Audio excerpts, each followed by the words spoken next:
বাংলাদেশে এনজিওবাদ অনেক ক্ষতিকর। কেন ক্ষতিকর জানেন? বাংলাদেশের অধিকাংশ এনজিওর যে মালিক তারা দালালি পেশায় বেশি আসক্ত, আর এই দালালিটা এই বাংলাদেশের জন্য অনেক ক্ষতিকর। এই যে জুলাই অভ্যুত্থান, এটাও কিন্তু এনজিওবাদের এক দালালির ফসল, যেটা এখন সাধারণ স্টুডেন্টরা ভোগ করতেছে। অনেক স্টুডেন্ট এখন যারা আহত হয়েছে, চোখ হারিয়েছে, পা হারিয়েছে, তারা কিন্তু চিকিৎসাও পাচ্ছে না। প্রতিনিয়ত তারা সার্ভাইভ করতেছে চরম বাস্তবতার মধ্য দিয়ে। কিন্তু ফায়দা লুটলে কিন্তু ওই এনজিও ওয়ালারা লুটছে, জায়গা মতো গেলে কিন্তু এনজিও ওয়ালারাই গেছে। ওই সাধারণ স্টুডেন্টরা কিন্তু যায় নাই, ওই সাধারণ স্টুডেন্টরা কিন্তু কিছুই পায় নাই, মাঝখান দিয়ে ব্যবহার হয়েছে, ইউজ হয়েছে। এটাকে বলা হয় মানুষ বেচা।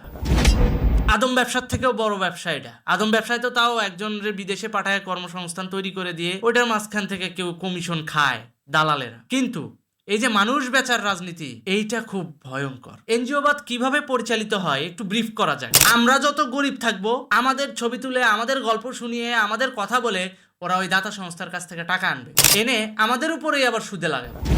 এই হচ্ছে ওদের ব্যবসা। তো এই এনজিওবাদ বাংলাদেশের জন্য ক্ষতিকর না?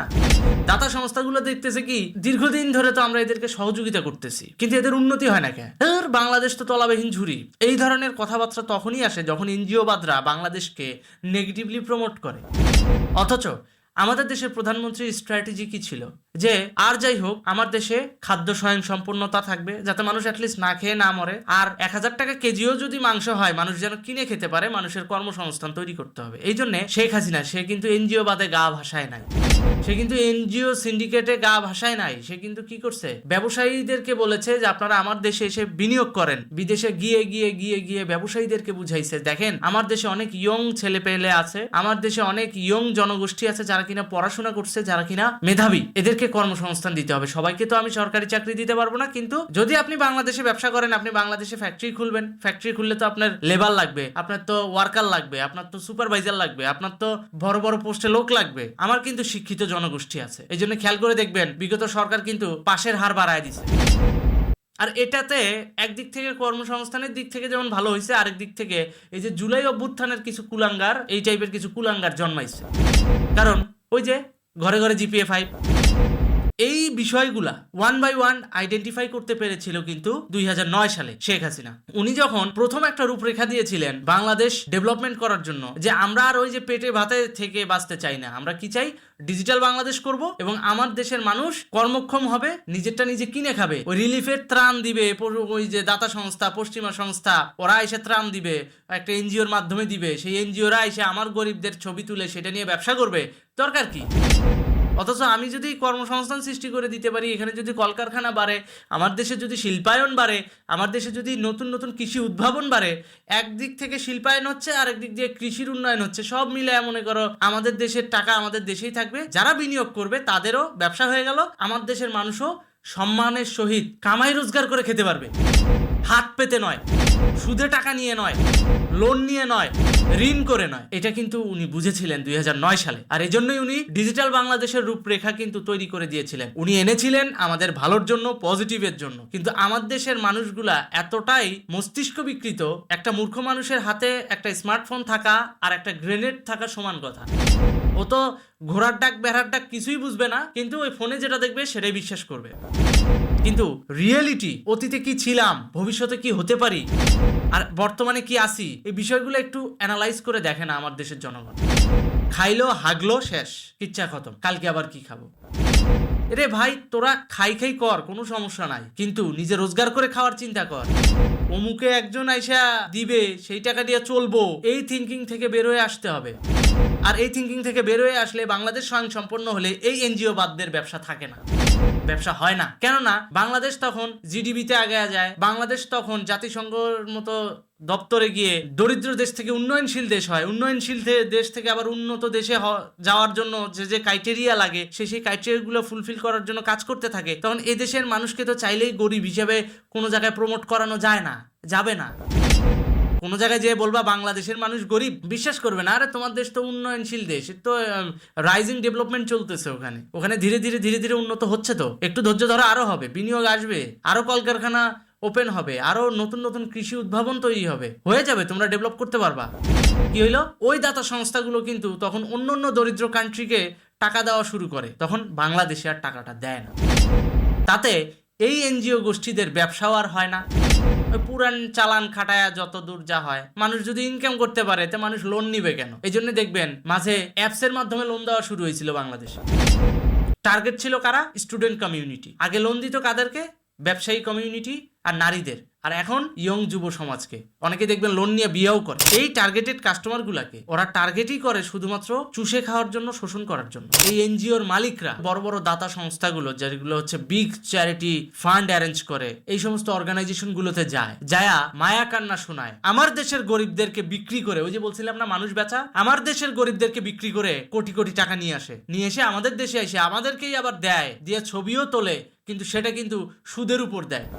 আপনি কিস্তি নিলে সেই টাকা আবার আপনাকে শোধ করতে হয়। আপনি যদি আবার সঠিক সময়ে সেই কিস্তি পরিশোধ করতে না পারেন, আপনার ঘরের চাল খুলে নিয়ে চলে যাবে, আপনার গোয়ালের গরু নিয়ে চলে যাবে, আপনার প্রয়োজনীয় ফসল কেটে নিয়ে চলে যাবে। চ্যারিটি ফান্ড বহির্বিশ্ব দেয় কেন? যে কোনো গরিবকে দিয়ে দিবেন এককালীন, ও এটা নিয়ে ডেভেলপ হবে। যেভাবে আমরা চ্যারিটি করি ফিলিস্তিনকে, কিছুদিন আগে ফিলিস্তিনিদের পাশে দাঁড়ালাম, টাকা দিয়েছি, কাপড়, পুরান কাপড় এগুলোও দিয়েছি সংগ্রহ করে। যে টাকা দিতে পারে নাই সে তার সামর্থ্য অনুযায়ী যা ছিল সেগুলো দিয়েছে। এই চ্যারিটি গুলো নিয়ে আসে এই এনজিও বাদের দোসরেরা, এই এনজিওর মালিকেরা, যে আমার দেশের গরিব না খেয়ে মরছে, আমাদেরকে কিছু টাকা দেন, আমাদেরকে কিছু অর্থ দেন, এই বলে কিছু অর্থ চায়। পরে ওই টাকা আমাদের দেশে এনে গরিব মানুষের ক্ষুদ্র ঋণের নামে সুদের দিয়ে দেয়। এই সুদে দেওয়ার পর এই ক্ষুদ্র ঋণের চাপ যখন ওই লোকটার ঘাড়ে পড়ে, ও আর কিছু করুক না করুক, নিজের অপুষ্টিতে রাইখা হইলেও ওই কিস্তি শোধ করে। কারণ ও লোন নিয়ে ওই কিস্তি দিয়ে ওই বাড়ি বানাইছে, আর মাথার উপর ছাদটা তো দিতে হবে, দিছে।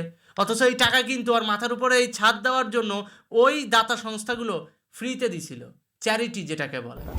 এই চ্যারিটি ফান্ড এনে আমার দেশে সুদের ব্যবসা করা হয়, আর আমরা সেটাকে প্রশ্রয় দিই। ব্যাংকের কাছ থেকে গেলে তো লোন পাই না, আমাদের এটা দরকার। তো এই যে মানুষগুলো দরকারে নিচ্ছে, এই টাকাগুলো আসতেছে কিন্তু বিদেশ থেকে এই চ্যারিটির মাধ্যমে। বিদেশি দাতা সংস্থারা বলতেছে যে বাংলাদেশের গরিবরা না খেয়ে মরতেছে, আমরা সাহায্য দেই। ক্লিনটন ফাউন্ডেশন থেকে শুরু করে বড় বড় ফাউন্ডেশন যারা, এই ফাউন্ডেশনগুলোর কাজ কি? সুদের ব্যবসা করা না, এরা কিন্তু চ্যারিটি ফাউন্ডেশন। ওখানে যে এই যে আবু সাইদের গল্প যেভাবে শোনাইছে না, এইভাবে যে আমাদের গরিবদের গল্প শোনায়। বাংলাদেশের অমুক অঞ্চলে এতটাই অভাব চলতেছে, ওখানে কিছু টাকা পয়সা লাগবে, আপনারা যদি দেন তাহলে এই মানুষগুলো চলে ফিরে খেতে পারবে। অর্থাৎ আমরা যত গরিব থাকবো, আমাদের ছবি তুলে, আমাদের গল্প শুনিয়ে, আমাদের কথা বলে ওরা ওই দাতা সংস্থার কাছ থেকে টাকা আনবে, এনে আমাদের উপরেই আবার সুদে লাগাবে। এনজিও বাদ বাংলাদেশের যে লোকাল এনজিও, এগুলো প্রত্যেকটাই শোষণকারী। কেন বলছি শোষণকারী? দেখবেন কোন এনজিও ক্ষুদ্র ঋণ দেয় না, কিন্তু বিদেশ থেকে মানবাধিকারের নামে কোটি কোটি টাকা ঢুকায়, হিউম্যান রাইটস এর নামে হাজার হাজার কোটি টাকা ডিলিংস করে। অথচ আসলে দেখা যায় কি, ওই জজমিয়ার মতো নাটক, বাদীও ভাড়া করা, আসামিও ভাড়া করা। কি জন্যে? মানবাধিকারের ওই টাকা খাইতে হবে। এই যে মানবাধিকার ফান্ডের টাকা খাওয়ার জন্য এই কাজগুলোতে আবার সহায়তা করে কারা? ওই অ্যাডভোকেট শ্রেণীরা। যে অ্যাডভোকেট শ্রেণীরা বাইরে তো কিছু করতেই পারে না, এই অ্যাডভোকেটশিপের বার কাউন্সিলের লাইসেন্স পাওয়ার পর ঢুকে যায় যে কোনো এনজিওতে, মানবাধিকার এনজিও আছে, এরকম অনেক আছে। তো চ্যারিটি ফান্ড এনে আপনি যখন বাংলাদেশে ব্যবসা করা শুরু করবেন, স্বভাবতই এটা আস্তে আস্তে মানুষ বিমুখ হয়ে যাবে। যখন মানুষ আস্তে আস্তে ডেভেলপ হয়ে পড়বে, কারণ আপনার কাছে যখন পর্যাপ্ত পয়সা থাকবে, আপনি তো লোন করবেন না, আর লোন না করলে তো ওদের ব্যবসা হচ্ছে না।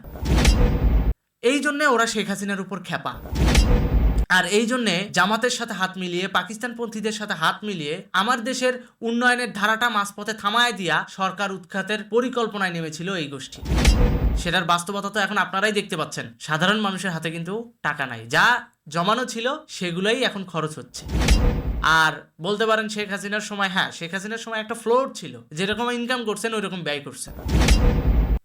হয়তো সঞ্চয় অল্প হয়েছে, কিন্তু ওই 1000 টাকা কেজি গরুর মাংস কিনতে পারছেন, কারণ আপনার ওই দৈনিক ইনকাম ছিল 1500, কিনতে পারছেন। এখন তো দৈনিক ইনকাম 15 টাকাও নাই। এখন যদি 5 টাকা কেজি চালও হয়, আপনি কিনতে পারবেন না, কারণ আপনার ইনকাম নাই। কিনবেন কোত্থেকে? যেখানে 1500 টাকা ইনকাম করতেন, সেখানে এখন যদি 200 টাকা ইনকাম করেন, আর চালের কেজি যদি 80 টাকা হয়, কিনতে পারবেন না তো। কিন্তু চালের কেজি 100 টাকা, 120 টাকাও যদি হয়, কিন্তু আপনার ডেইলি ইনকাম যদি 2000 2500 থাকে, কিংবা 1500 থাকে, আপনি কিন্তু কিনতে পারবেন। তো এই যে ক্রয় সক্ষমতা যেটাকে বলি, যে আমার দেশের উপদেষ্টারা ইদানিং বলতেছে কি, ট্যাক্স কমায়ও তো আমরা দ্রব্যমূল্যের দাম কমাইতে পারিনি। পারবেন কেমনে? আন্তর্জাতিক বাজারই তো ঊর্ধ্বমুখী, আপনি কিভাবে দাম কমাবেন? আপনি তো দাম কমাইতে পারবেন না। সো আপনাকে যেটা করতে হবে ক্রয় ক্ষমতা বাড়াইতে হবে, আর সেটার জন্য সাধারণ মানুষকে গণতান্ত্রিকভাবে এদেশে কাজ করার সুযোগ করে দিতে হবে। দেশে এরকম অশান্তি করলে তো পাবলিক ইনকাম করতে পারবে না। পাবলিক ইনকাম না করতে পারলে পাবলিক কিনবে কোত্থেকে? আর পাবলিক যখন আস্তে আস্তে গরিব হবে, ওই দিন শেষে তো আপনাদেরই লাভ। ফটো তুলবেন আর বিদেশ থেকে চ্যারিটি নিয়ে আসবেন আর আমার দেশের মানুষের কাছে সুদে খাটাবেন, এটাই তো। তো বিদেশ থেকে চ্যারিটি ফান্ড এনে বাংলাদেশের মানুষের ভিতরে সুদে খাটানোর জন্য এই এনজিও গোষ্ঠীরা বাংলাদেশকে এখন জিম্মি করে রেখেছে। এই ফায়দাটা নিচ্ছে জঙ্গি গোষ্ঠীরা, এই ফায়দাটা নিচ্ছে পাকিস্তান গোষ্ঠীরা, এই ফায়দাটা নিচ্ছে যারা বাংলাদেশ বিরোধী, যারা শেখ হাসিনা সরকারকে চায় না, ওই গোষ্ঠীরা।